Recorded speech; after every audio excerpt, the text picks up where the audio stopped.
अब आगे आरव और मदन काका अपनी जगह पर जमे हुए थे।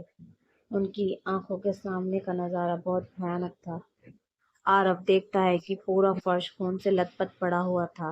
पूरे फर्श पर खून फैला हुआ था और वह खून बहकर आरव के कदमों की तरफ आया हुआ था। आरव जब देखता है कि ये खून कहाँ से आ रहा है तो उसकी धड़कनें ही रुक जाती हैं। वह सांस लेना भूल जाता है, जैसे उसके ऊपर बिजली टूट पड़ती है। उसकी आंखों के सामने खून से सना हुआ चाकू था। शानवी फर्श पर पड़ी हुई थी, उसकी आंखें बंद थी और कलाई जो कटी हुई थी, उसमें अब तक खून निकल रहा था। कुछ सेकंड के लिए तो आरव जैसे सांप सूंघ जाता है। उसने हिलने डुलने का होश तक नहीं रहता। मदन काका अपना सर पकड़ लेते, हे भगवान, ये क्या हो गया, ये क्या हो गया शानवी बिटिया को। आरव होश में आता है। शानवी, नहीं शानवी। आरव दौड़कर शानवी के पास आता है और उसे अपनी बाहों में उठा लेता है। उसे जगाने की कोशिश करता है। आंखें खोलो शानवी। शानवी ने कपड़े पहने हुए थे, बाल बिखरे हुए थे, चेहरे पर अब भी चोटों के निशान, जिसे देखकर आरव को यह एहसास हुआ कि कल रात को उसने किस हद तक दरिंदगी को अंजाम दिया था। ये सोचकर अब उसे खुद से ही नफरत होने लगी थी। नहीं, तुम्हें कुछ नहीं होगा, मैं तुम्हें कुछ नहीं होने दूंगा।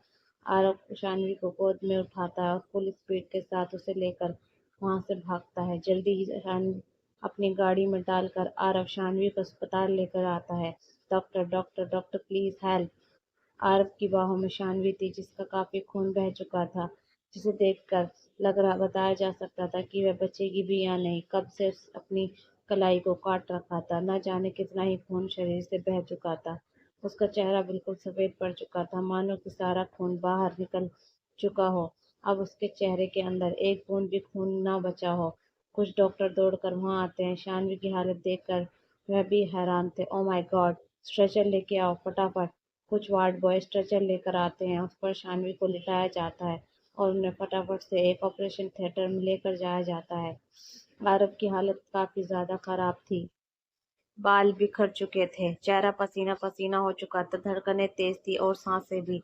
डर के मारे उसका बदन कांपने लगा था। उसके पैरों में इतनी जान नहीं थी कि उसके शरीर का बोझ उठा सके, इसलिए वो सामने रखी कुर्सी पर बेसुध होकर बैठ जाता है।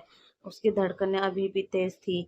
उसका दिमाग अब तक चीजों को प्रोग्रेस नहीं कर पा रहा था। अब तक वह समझ नहीं पा रहा था, होश में नहीं था। ये सब कुछ एक बुरे सपने की तरह लग रहा था, लेकिन यह उसकी बदकिस्मती थी कि यह कोई सपना नहीं था, हकीकत थी। शानवी ने अपनी जान देने की कोशिश की। क्या रात को उसकी दरिंदगी इस हद तक पार हो चुकी थी कि शानवी को ये कदम उठाना पड़ा। शानवी जो इंजेक्शन की सुई से भी बहुत ज्यादा घबरा जाया करती थी, डर के मारे रोने लग जाती थी, आज उसने चाकू से अपने हाथ की कलाई को काटा, अपनी जान देने की कोशिश की।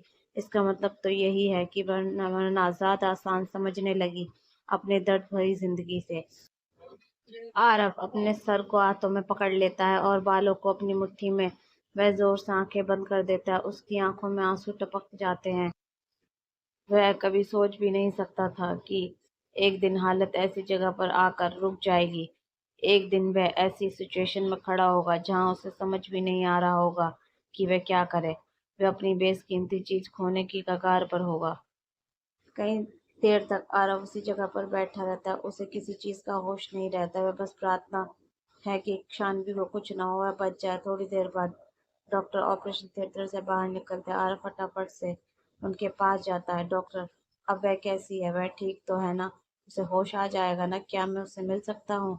आरव की बात सुनकर डॉक्टर ने थोड़ी सीरियस आवाज में कहा, उन्हें 24 घंटे के लिए ऑब्जर्वेशन में रखा गया है, पड़ेगा। अगर वह होश में आती हैं तो बहुत अच्छी बात है, वरना तो सिचुएशन बहुत ज़्यादा क्रिटिकल होने वाली है। उनकी काफ़ी ज़्यादा खून बह चुका है और उनकी बॉडी पर भी काफ़ी सारे चोटों लगी हुई है।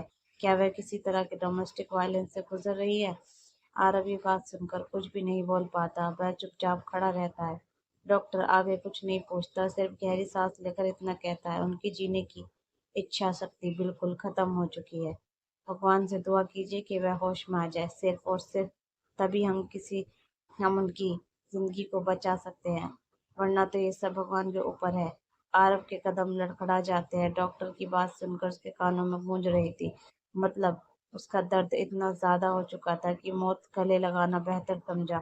आरव कभी ऐसी जिंदगी की कल्पना नहीं की थी। उसने कब भी ये कभी ख्वाब में भी नहीं सोचा था कि वह शानवी को इस कदर टॉर्चर करेगा कि वह अपनी जान देने पर मजबूर हो जाएगी। सच तो यह है कि आरव भी शानवी को पसंद करता है, काफी लंबे टाइम से उसकी तरफ अट्रैक्ट था, पर आरव ने अपनी फीलिंग को इग्नोर करा क्योंकि उसे लगता था शानवी उसके बेस्ट फ्रेंड की बहन है तो उसे कोई हक नहीं बनता बहन के अलावा किसी और नजर से देखे। फिर भी आरव के दिल शानवी को बहन की नजर से देखने को तैयार ही नहीं होता था, इसलिए आरव ने उसकी तरफ देखना ही छोड़ दिया, यह सोचकर कि शायद वह अपने जज्बातों को कंट्रोल कर सके। बेसुध होकर आरव जमीन पर बैठ जाता है। उसे वो पल याद आता है, शानवी की बर्थडे पार्टी का जानबूझकर उसने मिस नहीं किया और भूलने का नाटक किया। शानवी जब खूबसूरत सी ड्रेस एक प्रिंसेस की तरह सीढ़ियों से नीचे उतर रही थी, आरव उसे देखता ही रह गया। वह थोड़ी दूर खड़ा था, लेकिन उसकी नजरें बस शानवी पर टिकी हुई थी। उसकी मुस्कुराहट, खिलखिलाता हुआ चेहरा, उसके गुलाबी होठ, उसकी मोटी मोटी खूबसूरत आंखें, उसका परफेक्ट शेप का फिगर। आरव चाहकर भी अपनी नजरों से दूर नहीं हटा पा रहा था, लेकिन जब देखता है कि पार्टी में हर इंसान इस वक्त उसे ही देख रहा है तो उसके सीने में अजीब सी जलन होने लगती है। उसे गुस्सा आने लगता है, जैसे उसका मन करता है कि शानवी को सबकी नजरों से दूर ले जाए। जब शानवी नजरों से छुपा ले, कोई उसे ना देख पाए, सिर्फ देखे, क्योंकि उसे देखने का हक सिर्फ उसका है। आरव अपने जज्बातों को कंट्रोल करता है और शानवी की तरफ से अपनी नज़रें हटाकर यह एहसास करवाता है कि उसे उसमें कोई खास दिलचस्पी नहीं है। जब आरव को प्रपोज किया तो आरव समझ नहीं पाया कि वह क्या जवाब दे। एक पल के लिए तो वह सुन्न होकर खड़ा हो गया। उसकी मन तो कर रहा था कि अभी शानवी को गले लगाकर उसके गुलाबी होठों को चूम ले और उसे पर्सनैलिटी किस करके अपनी बाहों में समेट ले और उसे बताए कि वह उससे कितना प्यार करता है। पर जैसे उसे एहसास होता है कि वह सोच रहा है वह गलत है और उसे कभी नहीं करना चाहिए, तो आरव शानवी के दिल से अपने लिए जज्बात खत्म करने का सिर्फ एक ही रास्ता देखता है, उसका दिल तोड़ना। जब वह उसका दिल तोड़ता है तो और उसके प्रपोजल को रिजेक्ट करता है तो वह उसकी आंखों में आंसू देखकर इस कदर टूटा हुआ देखकर आरव के दिल को भी उतनी तकलीफ होती है। वो अपने मन ही मन शानवी से माफी मांगता है। आई एम सॉरी शानवी, हम दोनों कभी एक नहीं हो सकते, हमारे बीच ऐसा कुछ कभी नहीं हो सकता। पहली बात तो कि तुम मेरे बेस्ट फ्रेंड की बहन हो, यानी मेरी भी बहन जैसी। तुम्हारे लिए मेरे दिल में दूसरे जज्बात नहीं हो सकते, ये गलत होगा, दोस्ती पर कलंक होगा। और दूसरी बात, हमारे बीच फासला बहुत ज्यादा है, हमारी उम्र के फासले को भी इग्नोर नहीं किया जा सकता। 9 साल का फासला है हमारी उम्र में, पूरी एक जनरेशन जैसा। मैं तुम्हें वह प्यार वह खुशियाँ नहीं दे पाऊंगा जो तुम डिजर्व करती हो। I am sorry but you have to forgive me, you have to move on. Shanvi को न चाहते हुए भी वो रोता हुआ छोड़कर आरव वहां से चला जाता है, लेकिन उसका दिल वहीं शानवी के पास ही रह जाता है। अस्पताल में बैठे हुए आरव को जब होश आता है तो वह एक फैसला करता है। वह अपना फोन उठाता है और कॉल लगाता है, मुझे आपसे मिलना है, अभी क्या अभी, मैं आ रहा हूँ। ये बोलकर आरव कॉल कट करके हॉस्पिटल में चला जाता है। आरव की गाड़ी एक बंगले के बाहर आकर रुकती है। उस गाड़ी में आरव बाहर निकलता है और अपने तेज तेज कदमों से उस बंगले के अंदर जाता है। बंगला बहुत बड़ा आलीशान था और वह जानना मुश्किल नहीं था कि बंगला किसका है, क्योंकि बंगले के बाहर कश्यप नेम प्लेट ये बता रही थी कि अनामिका के डैड का बंगला है। आरव बहुत गुस्से में लग रहा था, गुस्से से उसकी आंखें उबल रही थी, ऐसा लग रहा था जैसे वो आज सब कुछ भस्म कर देगा। वहां पर सिक्योरिटी में खड़े हुए दर्जनों गार्डों ने इग्नोर करता है और वह आरव अंदर चला जाता है। बंगले के अंदर एंट्री करने से उसे गार्ड भी नहीं रोक पाए, क्योंकि एक तो आरव का वैसे भी यहाँ पर आना जाना रहता था, दूसरा आज वह इतना गुस्से में लग रहा था किसी भी गार्ड की उसके सामने आकर खड़े होने की हिम्मत नहीं थी। बंगले के अंदर एंट्री कर आरव जोर से नाम चिल्लाता है, अनामिका, कहाँ हो तुम, बाहर आओ। आरव की काफी ज्यादा गुस्से में था, उसकी आवाज भी बता रही थी कि अनामिका जब ये नाम सुनती है तो फटाफट से अमृत कमरे से दौड़ती हॉल में आती है। आरव को वहां पर नाम चिल्लाता हुआ देख वह हैरान कंफ्यूज दोनों हो जाती है। आरव बेबी क्या हुआ? आरव जब अनामिका की तरफ देखता है तो उसकी आंखें और भी डार्क हो जाती है। वह अनामिका के पास जाता है, झट से अपने हाथों से अनामिका की गर्दन पकड़ लेता है। उसके हाथ की पकड़ अनामिका की गर्दन पे इतनी मजबूत थी कि अनामिका की आंखें बाहर निकल आती हैं। जो सब कुछ अनामिका के साथ इतना अचानक हुआ कि वह सब कुछ समझ नहीं पाई। अचानक ही आरव उसके सामने की वजह से अनामिका बहुत ज्यादा हैरान थी। आरव बेबी, ये तुम क्या कर रहे हो? ये क्या कर रहे हो? छोड़ो मुझे, आरव छोड़ो। अनामिका खुद को छुड़वाने की कोशिश करती है, हालांकि आरव ने उसकी गर्दन इतनी जोर से पकड़ रखा हुआ था, लेकिन छोड़ने का तो सवाल ही नहीं उठता। वह जिंदा बच जाए, यही बहुत बड़ी बात है। ऊपर से उसकी आंखें गुस्सा उसके आंख हाथ में उतर रहा था और अपनी पकड़ को अनामिका की गर्दन पर और भी मजबूत किया जा रहा था, जिससे अनामिका की सांस लेने में बहुत ज्यादा प्रॉब्लम होने लगी। जब गार्ड ये सब कुछ देखते हैं तो अनामी को बचाने के लिए एक साथ भागकर आरव के पास आते हैं, लेकिन इससे पहले वह लोग आरव के पास आ सकते हैं, आरव ने अपनी गन निकालता है और उनके पैरों के पास जबरदस्त फायरिंग कर देता है, जिससे वह लोग वहीं पर रुक जाते हैं। आरव का निशाना इतना जबरदस्त था कि उसे पीछे पलट कर उन लोगों की तरफ देखने की जरूरत भी नहीं पड़ी। उसका निशाना एकदम परफेक्ट जगह पर लगा। ये गोलियां वार्निंग थी सभी गार्डों के लिए कि अगर उन्होंने एक कदम और आगे बढ़ाया तो उनकी मौत की वजह वह खुद जिम्मेदार होंगे।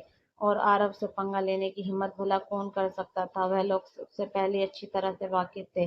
अनामिका की आंखें बड़ी हो जाती है, वो बोलने की कोशिश करती है, लेकिन पकड़ इतनी मजबूत थी कि उसके गले में एक भी शब्द भी नहीं निकल रहा था और वह बस आरव के हाथों में झटपटा रही। तभी भूपेंद्र वहां आता है और अपनी आंखों के सामने ये सब देखकर दंग रह जाता है। आरव, क्या कर रहे हो तुम? वो चिल्लाकर आरव से बोला। आरव उसकी बात को कंप्लीटली इग्नोर कर देता है। इसका फोकस सिर्फ अनामिका पर था और उसके हाथ की पकड़ और सेकंड के साथ मजबूत हो रही थी। भूपेंद्र भागता हुआ आरव के पास आता है, लेकिन आरव दूसरे हाथ में बंदूक थी। उसने एक बार फिर से वहां पर पॉइंट करता है और भूपेंद्र के पैरों के पास गोली चला देता है, जिससे भूपेंद्र एकदम से पीछे हट जाता है। उन्होंने आरव का यह रूप पहली बार देखा था। भूपेंद्र गुस्से में आरव से बोला, आरव ये क्या कर रहे हो? मेरी बेटी को छोड़ दो। अगर उसे कुछ भी हुआ तो मैं तुम्हें जिंदा नहीं छोड़ूंगा। मैंने कहा छोड़ो मेरी बेटी को। आरव की तरफ देखकर बोला, मेरे बीच में आने की जरूरत नहीं है। ये मेरे और अनामिका के बीच की बात है। इसने जो किया है उसके लिए इसकी यही सजा है। उसके बाद आरव अनामिका की तरफ देखता है, कल रात को तुमने मुझे पार्टी में लेकर गई थी ना? क्या मिलाया था मेरे ड्रिंक में? जवाब दो। अनामिका आरव की हाथ को पकड़ पूरी तरह ताकत के साथ अपनी गर्दन को छुड़वाने की कोशिश करती हुई बोली, ये तुम क्या बोल रहे हो? मैंने कुछ भी नहीं मिलाया था। किस बारे में बात कर रहे हो तुम? अनामिका ऐसे अनजान बनने का नाटक कर देख कर आरव गुस्सा और भी ज्यादा पड़ जाता है। वह अपने दांत पीसने लगता है। अच्छा, तो तुम्हें क्या लगता है मैं बेवकूफ हूँ? मुझे कुछ नहीं पता। तुमने ही ड्रिंक में कुछ मिलाया था, उसी वजह से मैं अपने होश को बेटा। सच सच बताओ, क्या मिलाया था मेरे ड्रिंक में और क्यों? भूपेंद्र अपनी बेटी की बिगड़ती हालत देखकर टेंशन में आ जाते हैं। आरव, उसे छोड़ दो, उसका दम घुट रहा है, मर जाएगी। आरव प्लीज उसे छोड़ दो। गुस्से में आरव अनामिका को जोर से जमीन पर फेंक कर मारता है और उसकी जान में जान आती है। अनामिका जोर जोर से खांसने लगती है, तेज तेज सांस लेने लगती है। आज तो उसकी जान लगभग चली गई थी। आरव ऐसा करने के बाद भूपेंद्र दौड़कर अनामिका के पास आता है और उसे संभालता है। अनामिका की आंखों में आंसू आ जाते हैं, वह अपने गले को मसलते लगती है। एक पल के लिए तो खुद यमराज भैंस पर बैठकर नीचे आता हुआ दिखाई दे गया था। थैंक गॉड आरव ने उसे छोड़ दिया, वरना आज उसकी जान गई थी समझो। भूपेंद्र गुस्से में आरव से बोला, ये तुमने ठीक नहीं किया आरव। तुम अपने आप को समझते क्या हो? तुम्हारी इतनी हिम्मत कि तुमने मेरी बेटी को जान से मारने की कोशिश की? आरव अपने डार्क एक्सप्रेशन के साथ अपने कदमों को आगे बढ़ाता है। मेरे सवाल का जवाब अब तक तुमने दिया नहीं है अनामिका। बताओ मुझे, क्या किया था तुमने कल मेरे साथ? क्या मिलाया था मेरे ड्रिंक में और क्यों? अनामिका गुस्से में आरव की तरफ देखकर बोली, तुम्हारा दिमाग खराब हो गया है आरव। तुमने किसने कहा कि मैंने तुम्हारे ड्रिंक में कुछ मिलाया है? मैं तुम्हारे ड्रिंक में कुछ भी नहीं मिलाया था और मैं ऐसा क्यों करूंगी? मैं क्यों तुम्हें कुछ देने लगी? आखिर क्या सबूत है इसका तुम्हारे पास? इस बात पर आरव अपनी मुट्ठियों को कसते हुए बोला, तो ऐसा नहीं मानोगी? तुम्हें सबूत दिखाना ही पड़ेगा। आरव अपना मोबाइल निकालता है, इसमें एक वीडियो प्ले करता है। उसके बाद स्क्रीन को भूपेंद्र और अनामिका की तरफ कर देता है। अनामिका जब स्क्रीन चल रही थी वीडियो को देखती है तो उसकी आंखें बड़ी हो जाती है और सांस अलग में ही अटक जाती है। ये उसी नाइट क्लब का वीडियो था जिसमें कल रात अनामिका ये दोनों गए हुए थे। वहां पर लगे हुए कैमरे से ये वीडियो निकाला गया था, जिनमें साफ साफ दिखाई दे रहा था कि अनामिका आरव की ड्रिंक में कुछ डाल रही है, लेकिन क्या?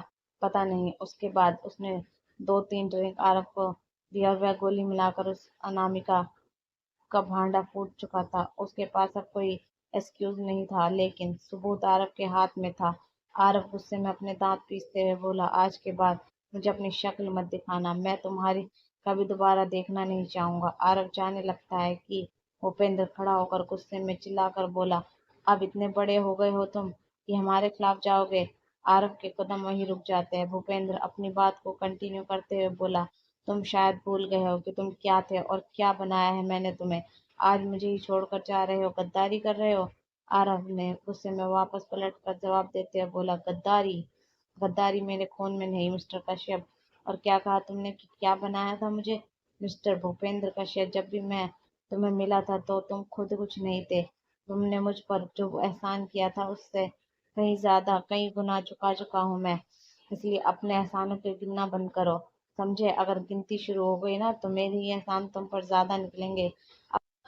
अब तुम और तुम्हारी बेटी मेरी जिंदगी से कोसों दूर रहो, अगर अपनी भलाई चाहते हो तो। ये बोलकर आरव गुस्से में बंगला छोड़कर चला जाता है। अनामिका जमीन पर खड़ी होती भागती है, नहीं आरव रुको, तुम ऐसे नहीं जा सकते। आरव रुको, एकदम से अनामिका जोर जोर से चिल्लाने लगती है। भूपेंद्र तभी कमरे में आता है और देखता है कि अनामिका नींद में चिल्ला रही है, आरव रुको, जाओ आरव, प्लीज रुक जाओ, तुम ऐसे तुम छोड़कर नहीं जा सकते। भूपेंद्र फटाफट से भागकर अनामिका को जगाता है। अनामिका बेटा क्या हुआ, आंखें खोलो। एकदम से अनामिका की आंखें खोलती है और उसे रियलाइज होता है कि वह सिर्फ एक सपना देख रही थी। अनामिका का चेहरा पसीना पसीना हो गया था। तुरंत उठकर बैठ जाती है, अपने गाले पर हाथ रखकर चारों तरफ देखती है। अपने कमरे में बिस्तर पर थी और उसके सामने बहुत सारी चिंता अपने चेहरे पर लेकर उसके डैड बैठे हुए थे। भूपेंद्र अनामिका से बोला, बेटा क्या हुआ, तुमने कोई बुरा सपना देखा है क्या? इतना जोर से क्यों चिल्ला रही थी तुम? अनामिका 2-4 गहरी सांस लेकर अपनी तेज धड़कनों को नॉर्मल करती है, अपना पसीना पोंछती है। कुछ नहीं डैड, बस वह ऐसे ही कोई बुरा सपना देख लिया था। अनामिका बात को टाल देती है और अंदर ही अंदर शुक्र मनाती है कि ये सिर्फ एक सपना था। थैंक गॉड कि एक सपना था। अगर आरव को सच में इस बात का पता लग चल गया, नहीं अगर उसे पता चल गया कि वह डेफिनेटली मुझसे ब्रेकअप कर लेगा। नहीं नहीं, मैं आरव को नहीं खो सकती, बिल्कुल भी नहीं। उसे इस बारे में कभी नहीं पता चलना चाहिए। अनामिका अपने डैड की तरफ देखकर बोली, डैड मुझे आपको कुछ बताना है। भूपेंद्र हल्का सा अपना सर हिलाकर बोला, हाँ बोलो। अनामिका भूपेंद्र से बोली, डैड एक्चुअली वे क्या है ना कि मुझे बहुत टेंशन हो रही है एक पल के लिए। तो अनामिका को लगा कि वह अपने डैड को सब बता दे, फिर अचानक ही वह अपने आप को रोक लेती है। अनामिका की बात सुनकर भूपेंद्र कंफ्यूज होते हुए बोला, किस बात की टेंशन हो रही है तुम्हें? अनामिका ने कहा, डैड आरव को मुझसे ब्रेकअप तो नहीं कर लेगा ना? अगर वह मुझे छोड़कर चला गया तो उसके बिना नहीं जी पाऊंगी। आप तो जान कि मैं उससे कितना प्यार करती हूँ। डैड प्लीज कुछ कीजिए, जल्द से जल्द हमारी शादी करवाइए। मुझे उस लड़की को लेकर बहुत डर लग रहा है, वह शानवी डेफिनेटली मुझसे अलग कर देगी। पता नहीं कि मुझे बहुत अजीब फीलिंग आ रही है डैड। अनामिका का बात सुनकर गहरी सांस लेकर बोला, बस इतनी सी बात? अरे पागल लड़की, मैं तो जो भी कर रहा हूँ वह सिर्फ तुम्हारे लिए ही तो कर रहा हूँ। मेरी इकलौती बेटी हो, मेरा सब कुछ तुम्हारा है। और जो जितनी मेहनत मैं कर रहा हूँ, इतने पैसे कमा रहा हूँ, इस सब कुछ सिर्फ तुम्हारे लिए ही तो है मेरे बच्चे। तुम फिक्र मत करो, बचपन से लेकर आज तक तुम्हारी हर ख्वाहिश बोलने से पहले पूरा किया है मैंने। मैं जानता हूँ कि आरव तुम्हारी सबसे बड़ी ख्वाहिश है और उसे मैं पूरा ना करूँ ये तो हो ही नहीं सकता। मेरी प्रिंसेस को इस दुनिया में सारी खुशियाँ मिलेगी और उसे दिलाने की जिम्मेदारी मेरी है।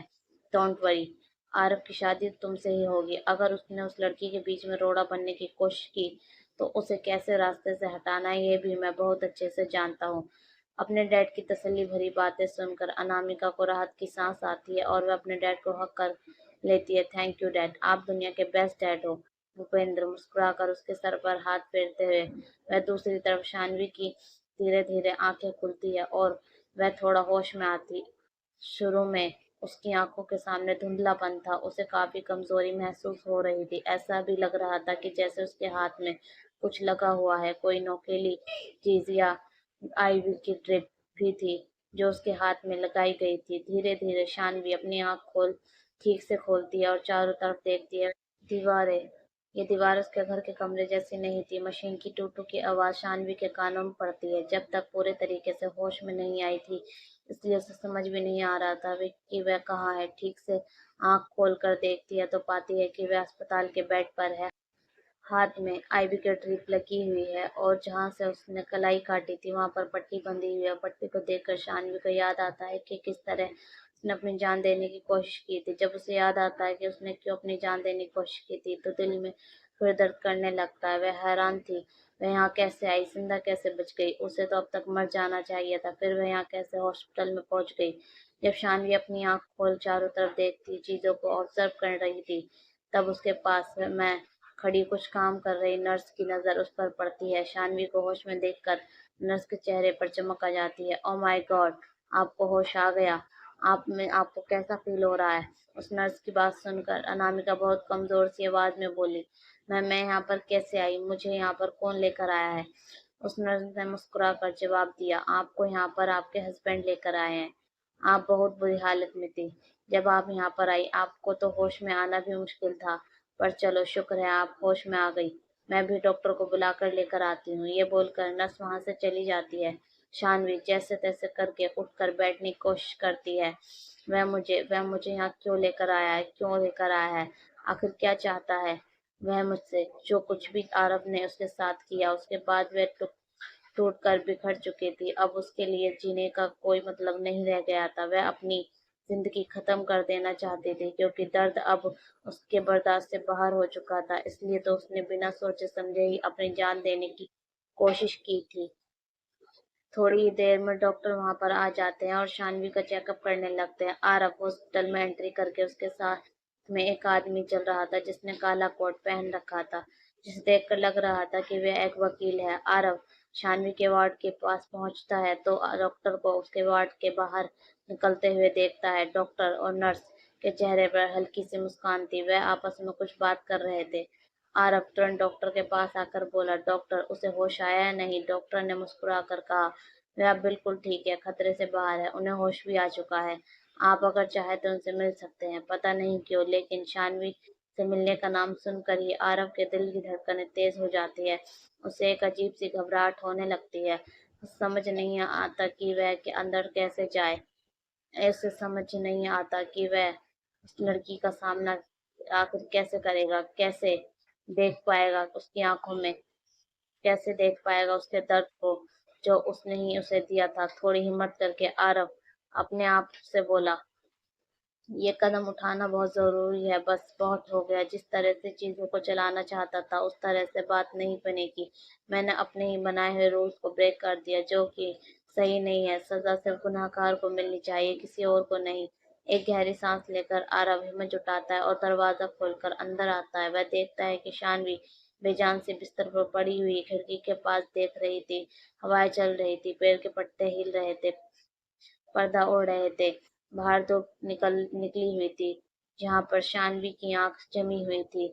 वह जब दरवाजा खुलने की आवाज सुनती है तो पलटकर दरवाजे की तरफ देखती है। आरव को देखकर वह एक बार फिर से अपना मुंह फेर लेती है। आरव के सीने में बड़ा दर्द सा उठता है, पर वह हिम्मत करके अंदर चला आता है। अब कैसी तबीयत है तुम्हारी? बड़ी मुश्किल से आरव के गले से ये शब्द निकलते हैं। शानवी चेहरे पर जीरो एक्सप्रेशन के साथ ठंडी आवाज में बोली, मुझे नहीं पता था कि तुम्हारी नफरत इस हद तक बढ़ चुकी है कि अब तुम मुझे मरने भी नहीं दोगे। क्या मुझे बर्बाद करने का जुनून तुम्हें इस कदर तुम्हारे सर पर सवार हो चुका है? शानवी की बात सुनकर आरव को समझ नहीं आया कि वह क्या बोले और लेकिन बोलने के लिए उसके पास शब्द ही नहीं थे। शानवी पलटकर आरव की तरफ देखती है।